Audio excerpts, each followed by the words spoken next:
I understand that several of us have our different love languages. Sometimes we get carried away with the needs of life that we do not support our spouses with their love languages, the way they receive love, the way they want to be loved, the way they want you to show them love. So most of the times we brush these things, we try or tend to treat them as not important, but they are very important to the person, to the receiver. So this year, the balance you may have in your relationship or in your union may be the balance of saying to yourself, I am going to be practical, intentional about giving my spouse his or her love language that he had desired from me for a long time now. I think I'm going to be intentional about this love language. If it is acts of service that they desire, I urge you, my brother, my sister, be there to give them the acts of service. Start with what you can, start with where you can.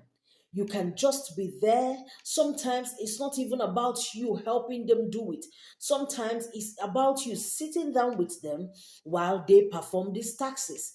But the bottom line is this, they want you to be there while these taxes are going on.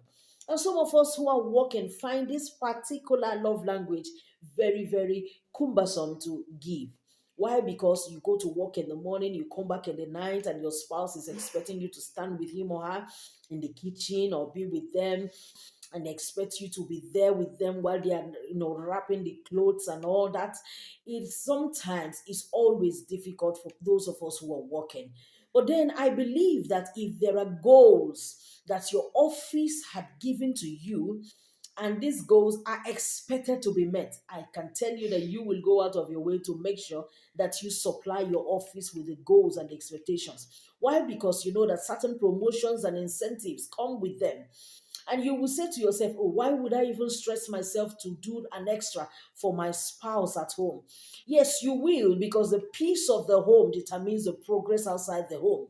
Hello, the peace your wife or your spouse enjoys determines how your heavens above you is going to be permanently open. Because the Bible said that where there is strife, all manner of darkness abound. In the midst of strife, the enemy is most empowered. You need to know this. In the midst of contention, demons are strengthened.